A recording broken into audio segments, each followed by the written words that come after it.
तो कह रहे हैं मोदी साहब आप भी आइए भारत जोड़ो यात्रा में। हम तो अमित शाह जी को भी बुला रहे हैं कि आप भी आइए। महंगाई के खिलाफ है, बेरोजगारी के खिलाफ है, नफरत के खिलाफ है, जो आप लोगों ने इस तरह के वीडियो देखने के लिए हमारा चैनल को सब्सक्राइब जरूर करें, फैलाई है। आप भी आइए और भारत जोड़ो यात्रा में मिलिए। क्या ये बात है। आप जिस प्रतिद्वंदी के खिलाफ लड़ रहे हैं उतनी मजबूती के साथ आपको अपने स्टार प्रचारक भी उतारने पड़ेंगे, या आपको लगता है कि नहीं ऐसे काम चल जाएगा? देखिए, हमारे पास ईडी, सीबीआई और तमाम संस्थाएं नहीं हैं कि हम स्टार प्रचारकों को भी रोकें और सब चीज करें। हमारे पास उतना पैसा नहीं है नोटबंदी का जो सब चारों तरफ हम दिखाई दें। मोदी जी ने, अमित शाह जी ने, दोनों ने माना है कि कांग्रेस बहुत अच्छे से चुनाव लड़ रही है। मैं इसके आगे कुछ नहीं कहूँगा। अब बात आती है, इन्होंने कहा कन्हैया कहाँ है।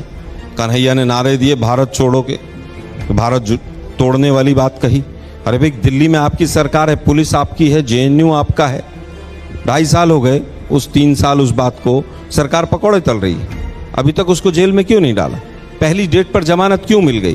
केवल आप कपटी राष्ट्रवाद के नाते आप वोट बटोरना चाहते हैं। हमारा वो रास्ता नहीं। आपने कहा कि साहब जो पिछली बार अल्पेश और हार्दिक थे वो दोनों हमारे यहाँ आ गए। अरे भाई, आपके यहाँ तो सारे डिफॉल्टर जा ही रहे हैं। वो हेमंत बिस्व शर्मा की तो सीडी निकाली थी, इससे भ्रष्ट कोई नहीं है।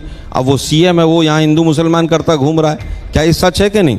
और मुझे बता दो कि अल्पेश का वो जो मोदी साहब के लिए उन्होंने कहा था क्या, कि जिस तरह से वो 80,000 का मशरूम खाते हैं मोदी जी, अब मोदी जी उनको दिल से माफ कर पाएंगे कि नहीं कर पाएंगे? हार्दिक ने क्या कहा था कि मोदी जी यमराज हैं। क्या आप एग्री करते हैं?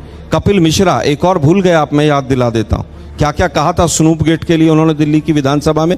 वो दिल्ली के कैंडिडेट बने। खैर, आपके पास एक वॉशिंग मशीन है, आप सबको धोते हैं और धो के सुखा के फिर वो पवित्र हो जाते हैं।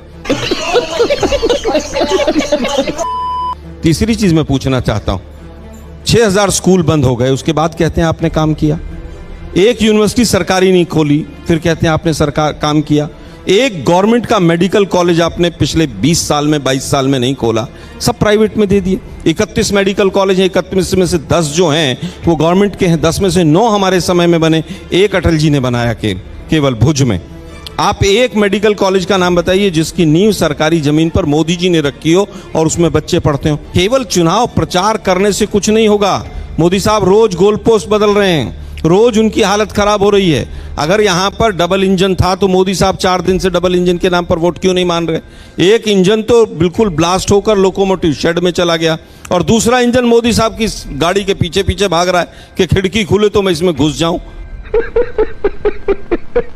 कहीं आप गलत कह रहे हैं। महंगाई नहीं है इस देश में। निर्मला सीतारमण जी ने कहा महंगाई इसमें कुछ है ही नहीं, वो प्याज भी नहीं खाती हैं, तो आप महंगाई तो है ही नहीं।